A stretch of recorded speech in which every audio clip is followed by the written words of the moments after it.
We've been keeping a strategic hold on this corner of the whiteboard for months, but it's April. It's time to cash it in. Drop your bags, fix your posture. Let's not pretend we don't know why the algorithm brought you here.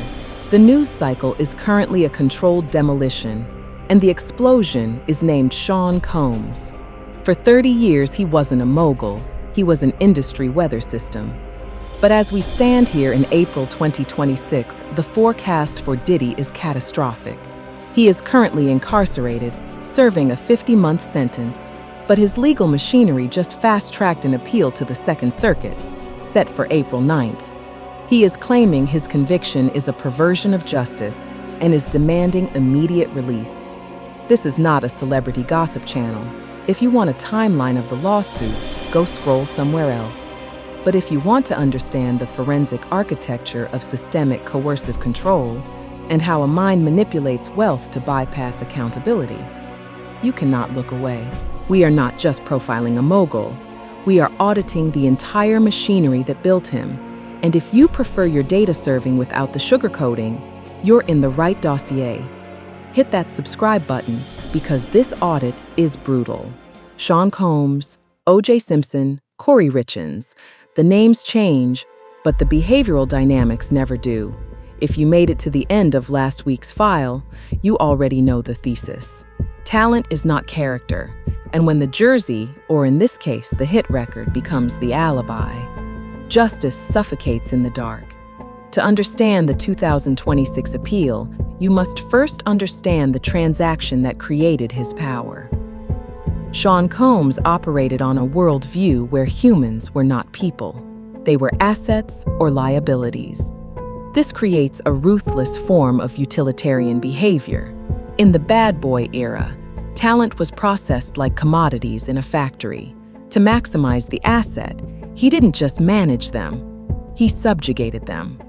Psychologically, this is the definition of coercive control, but applied on a corporate industrial scale. The industry machine didn't just allow this, it required it for the profit margins. You've got figures like Usher, who just last month gave a highly controversial interview to Forbes, defending his former mentor, calling his methods necessary for grooming icons. This isn't tough love. This is the textbook justification of systemic complicity. It is behavioral proof that the enablers in the ecosystem are just as dependent on the facade as the perpetrator himself. How do you subjugate an army of artists and employees for 3 decades? You legally engineer their silence. The primary tool wasn't threats. It was the non-disclosure agreement, the NDA. In his organization, the NDA wasn't a contract. It was a psychological eraser. It didn't just protect intellectual property, it protected the predation. Signing one was effectively agreeing to erase your own trauma from existence. You create a situation where speaking the truth is legally classified as breaking the rules, making the victim the villain in their own story. This erases the identity of the victim and reinforces the omnipotence of the system.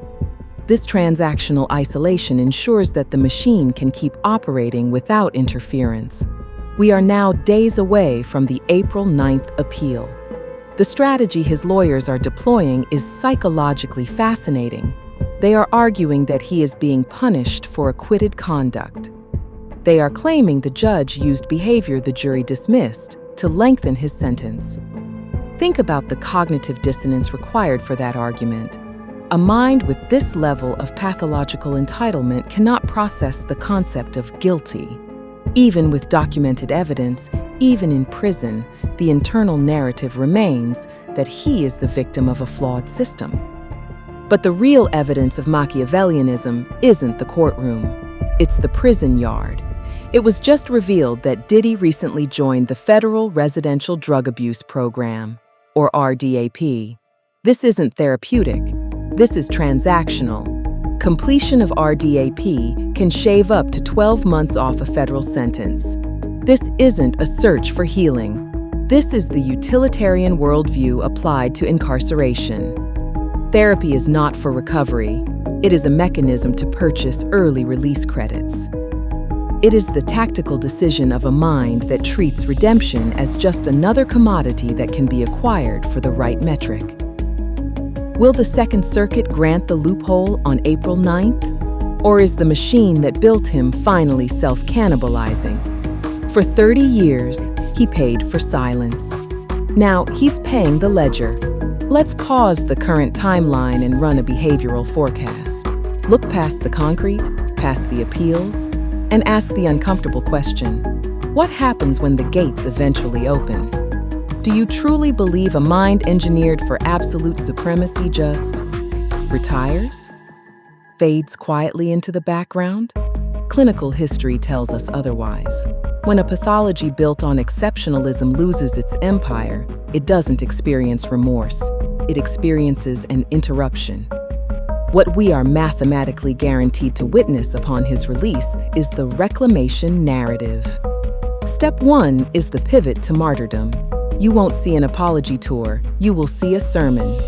Expect highly produced, tightly controlled interviews framing his incarceration, not as the consequence of predation, but as a spiritual crucible, a divine test designed to elevate him.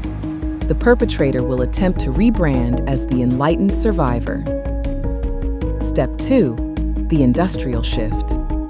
The traditional American music ecosystem is a burned bridge, but coercive control is a highly exportable skill set.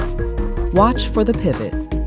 Look for moves into emerging international markets where the stigma hasn't metastasized, or a sudden transition into unregulated digital spaces, tech investments, or wellness empires. The product changes.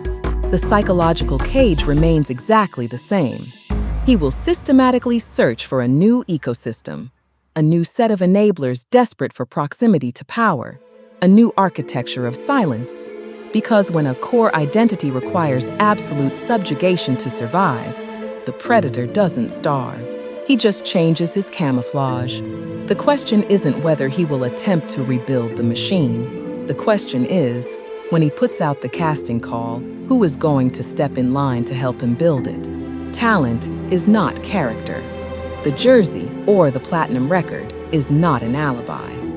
Hit subscribe for the next unboxing. We will always look closer.